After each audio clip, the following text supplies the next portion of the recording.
3 minutes after the hour, America, I'm Hugh Hewitt. Thanks for joining me. My regular guest, Admiral James Stavridis, joins me now. Retired United States Navy, former Allied Supreme Commander of the NATO alliance, former head of Southern Command for the United States, former four-star admiral in the Navy, former everything.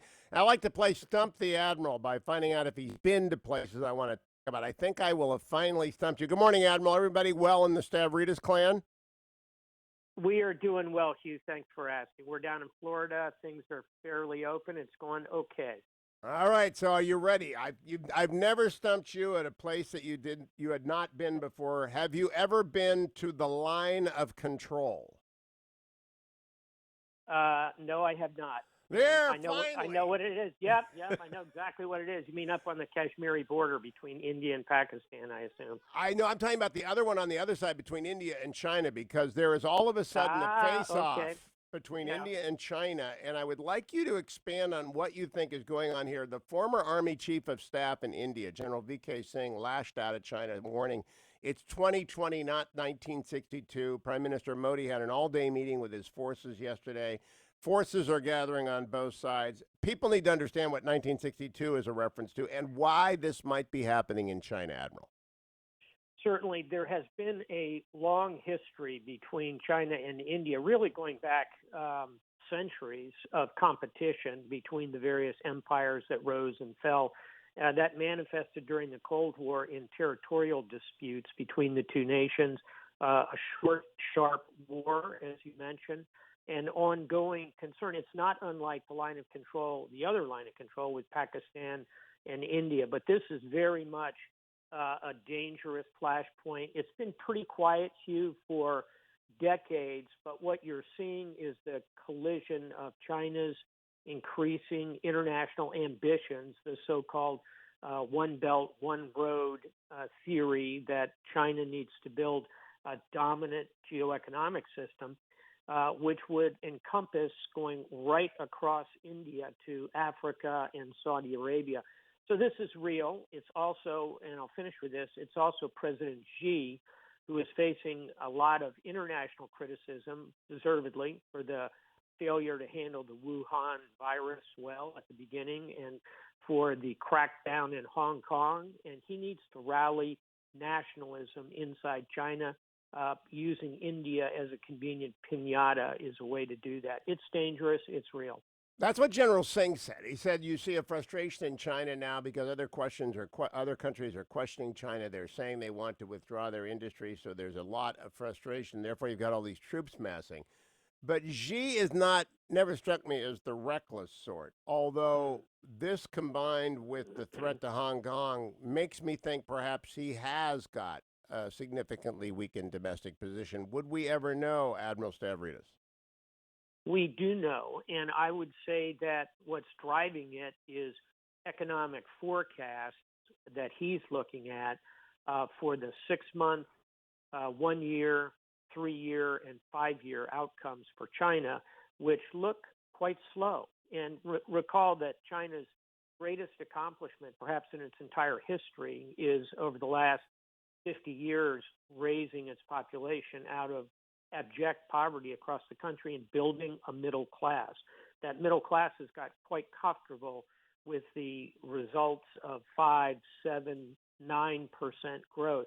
If that really slows significantly for China, that internal pressure will start to beat hard. I won't say erupt into a rising against the authoritarian regime, but Xi is smart.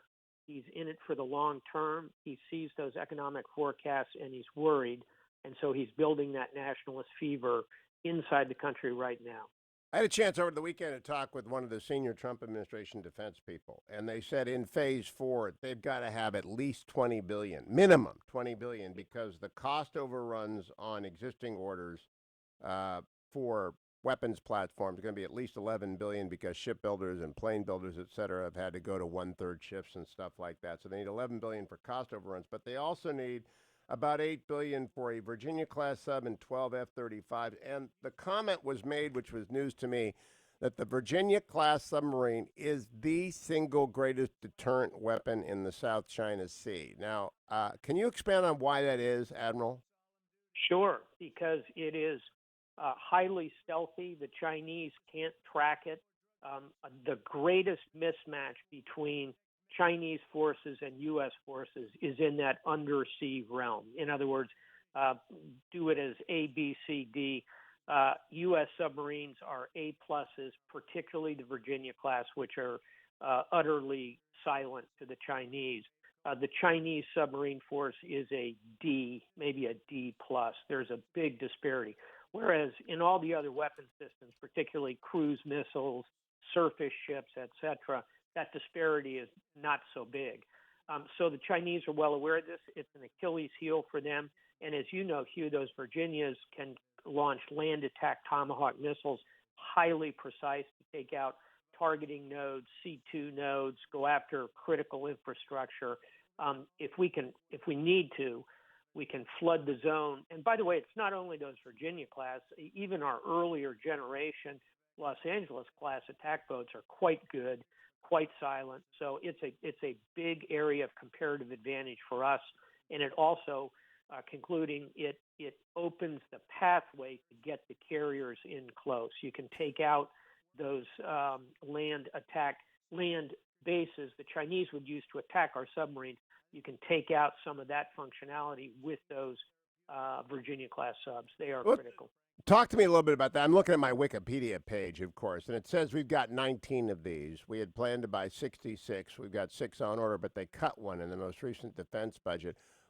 What do they carry in terms of punch? For a civilian, why are they lethal?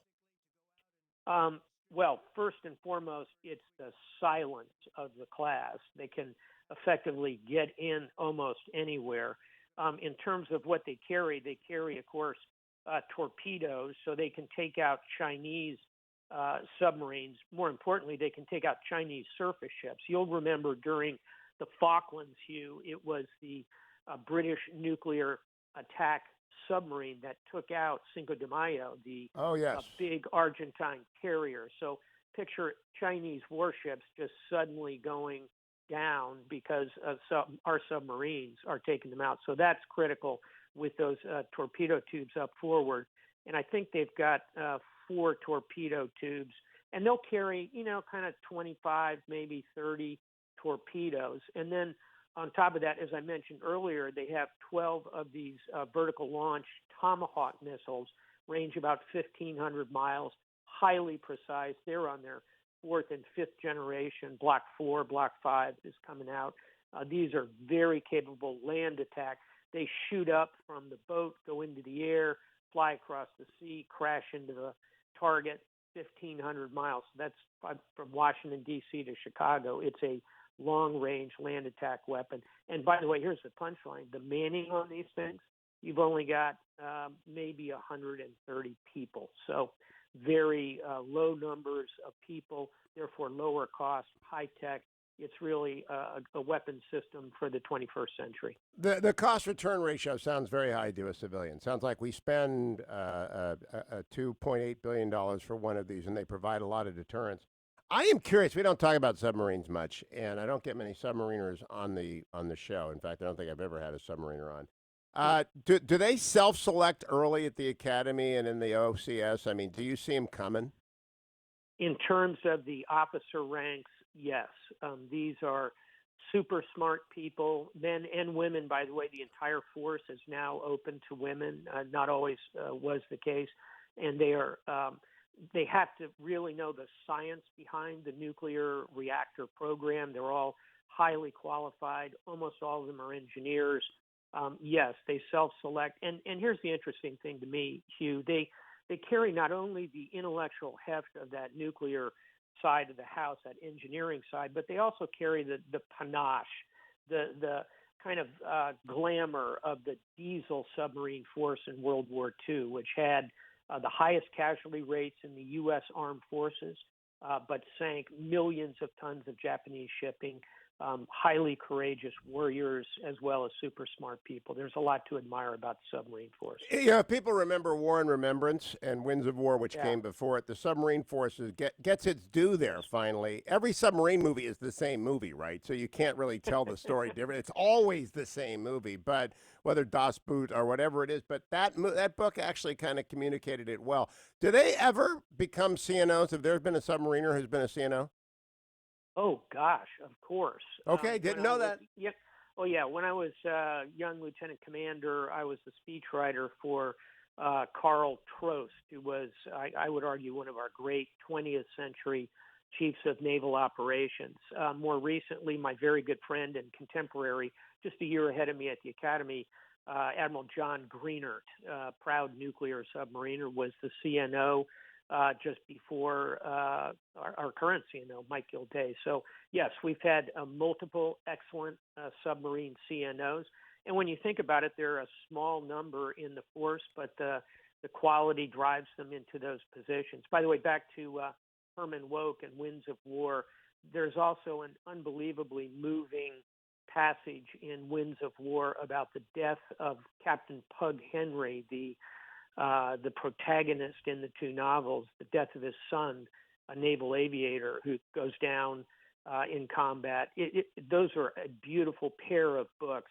They are. I recommend him. I think that's at Midway. He goes down at Midway, does he not? He does. He does, and that's where I was going with it, which we're coming up on the anniversary of Midway very soon. So I'm going to stick in a last question. Have you Sure. and Mrs. Stavridis watched Military Wives yet? The new film series about military wives attached to a British deployed unit. It's a true story. It sounds terrific. I think it's pretty lighthearted, but I think it's also supposed to be pretty good on the life, right? Yeah, well, my wife is watching it, and she said she hadn't lived the life, but except as a child and as a parent. But she says yes, it's very accurate. So I will wait to hear from you and Mrs. S about that. Admiral, thank you. It's a deal, and that's set, by the way, with the families of soldiers deployed to Afghanistan, I believe. We should talk about Afghanistan next week. That's coming to a head.